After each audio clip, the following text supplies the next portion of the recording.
LGBTQ 1 Minute News. Let's queer up trans rights. Tennessee GOP candidate calls for executions of parents of trans kids. A Tennessee Republican running for governor is facing national outrage. Monty Fritts openly called for the execution of the parents of transgender children and doctors providing gender-affirming care.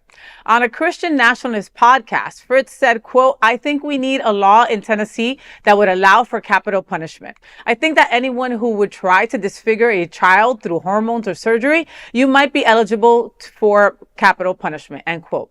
The comments come as the United States debates trans rights following a U.S. Supreme Court ruling upholding Tennessee's care ban.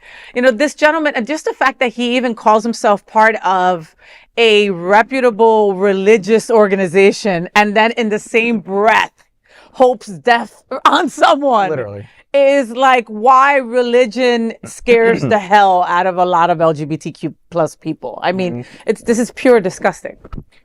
So this past weekend, I was able to spend some time with the parents of PFLAG.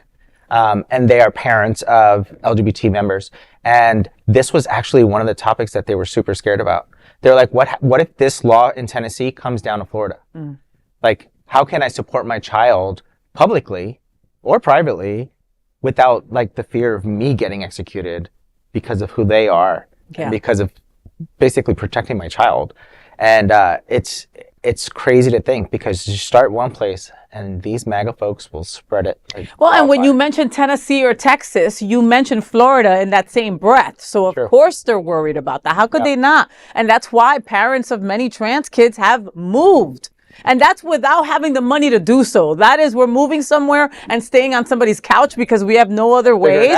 But I want my kid to get his or her gender affirming care, and I'm going to support that. You know, I want my kid to live. My kid tells me they want to die otherwise. What am I going to do? I'm leaving. Well, it's surprising how everything ties together. You know, we read time and time again that LGBTQ plus children are more likely to suffer mental illness. They are more likely to commit suicide. They're more likely. Well, if you don't believe that you have a future, if you don't believe that anybody cares whether you live or die, you are going to be more likely to want to end it because you think you're doing yourself and your family a favor. If you are celebrated at home, you are more likely to want to live because you believe in the future. You believe that you have a purpose on this planet. So it's not that our children are more likely to do those things. It's that is the direction that they are being railroaded in, and that has to stop, and it has to stop with our community, and it has to happen but through our insistence that other people pay attention. Through our demand. Absolutely, that they must pay attention. These are human beings, and my work has focused largely on the Universal Declaration of Human Rights and human rights integration. And this is an absolute, not only a violation of human rights, but the absence of human rights. We can't even begin to offend something if it doesn't exist. And human rights right now, certainly across these platforms, does not even exist. Yeah, especially for kids, you know, like I could always think about. And their parents. And their parents. Like, you know, I think about being a queer kid in a Latino household, right? If you ask my brothers how our childhood was, they have a different story than I do, right?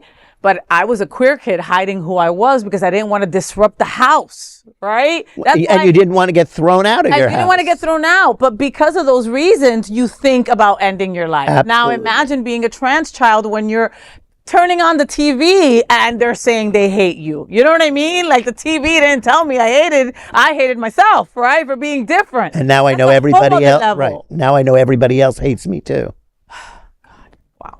Well, folks, that is an LGBTQ 1 minute news that was a lot more than 1 minute because it needed to be.